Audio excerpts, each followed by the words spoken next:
Muy bien, vamos a ir con el ejemplo 2, que corresponde a subespacios vectoriales reales. En este caso vamos a ver el ejemplo de un subespacio para polinomios. En el ejemplo anterior fue subespacio para vectores de 4 elementos que tenían ciertas características. En este caso van a ser polinomios y nos dice así, dice: demuestre que el conjunto W de todos los polinomios de la forma es A más BX menos BX cuadrada más AX cúbica. Es un subespacio de los polinomios de grado 3. Eso significa polinomios de grado 3, el espacio vectorial. Espacio vectorial de polinomios de grado 3.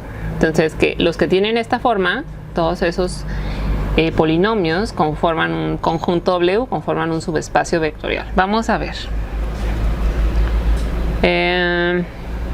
¿Qué tendríamos que demostrar primero? ¿Qué tendríamos que fijarnos? Primero, que no sea un conjunto vacío. W no sea un conjunto vacío. ¿Cómo podemos asegurarnos que no es un conjunto vacío? Por lo menos tiene que tener un vector. En este caso nos vamos a asegurar de que por lo menos tenga un vector si tiene al vector 0, al vector nulo. Tiene al vector 0.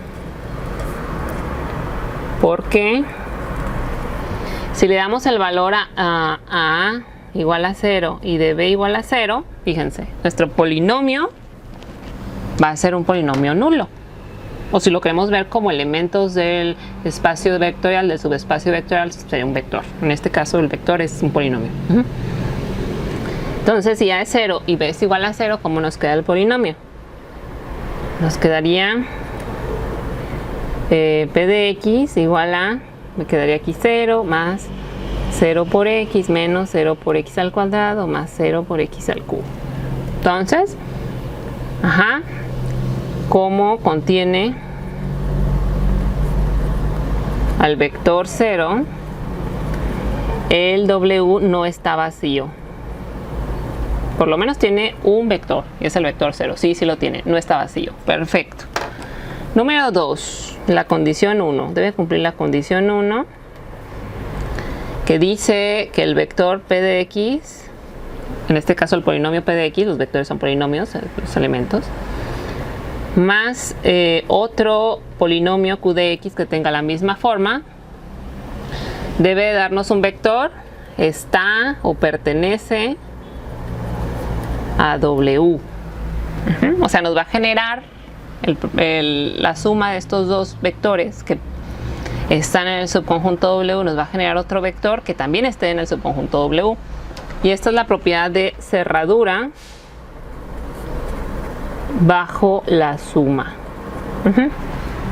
Y lo vamos a hacer. Vamos a definir dos vectores. Voy a definir el vector P de X, que ahorita estamos trabajando con polinomios, el polinomio P de X que tenga esta forma.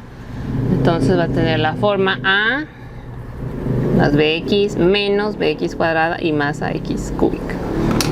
Y el otro polinomio Q de X que también pertenezca a ese subespacio va a tener la forma C más D por X menos D por X cuadrada y más C por X cúbica. Si se fijan en la forma que tienen los elementos de este subespacio, el primer elemento del polinomio es igual al coeficiente del elemento cúbico.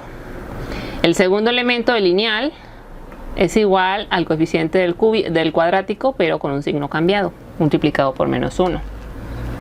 Entonces yo así podría definir dos vectores, tres vectores, etcétera, una infinidad de vectores que formen parte de este subespacio.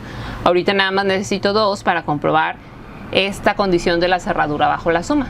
Entonces, ya teniendo definidos esos dos vectores, los voy a sumar. Voy a hacer P de X más Q de X, que voy a encontrar. ¿Cuál es el resultado? Pues como son polinomios, se suman constante con constante. Aquí me quedaría A más C. Luego lineal con lineal. b más d que multiplica x, y luego me quedaría menos, comparten, fíjense, el mismo signo, menos menos, y comparten la x cuadrada, entonces la puedo factorizar. Me quedaría b más d por x al cuadrado, factoriza el menos 1 y el x al cuadrado. Y por último, el término cúbico sería a más c por x al cubo, factorizo la x al cubo.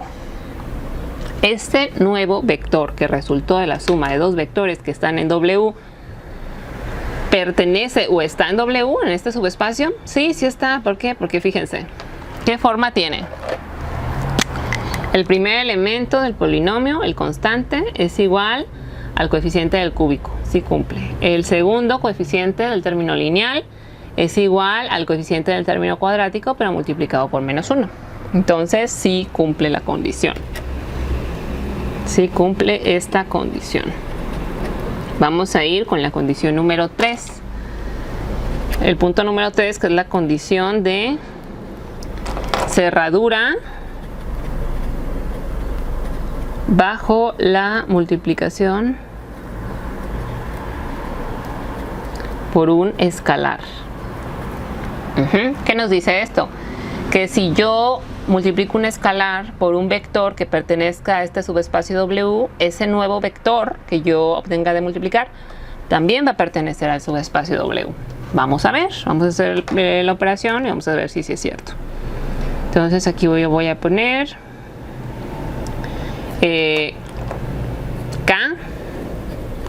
K es un escalar y voy a utilizar a P de X. Entonces voy a hacer K por P de X. ¿Cómo me quedaría? Me quedaría K, y el polinomio P de X, como está definido, es como A más BX menos BX cuadrada y más AX cúbica.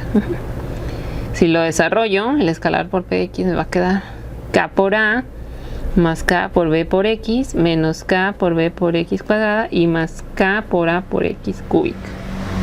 Este nuevo vector que encontré del producto, ¿pertenece o está en W en este subespacio? Sí, sí está, porque fíjense, tienen la misma forma. El primer coeficiente, el primer elemento del polinomio, el término constante, es igual que el coeficiente que acompaña el término cuadrático, KA. El coeficiente que acompaña el término lineal es igual al que acompaña el término cuadrático, pero con signo cambiado, KB menos KB. Entonces sí cumple esta condición.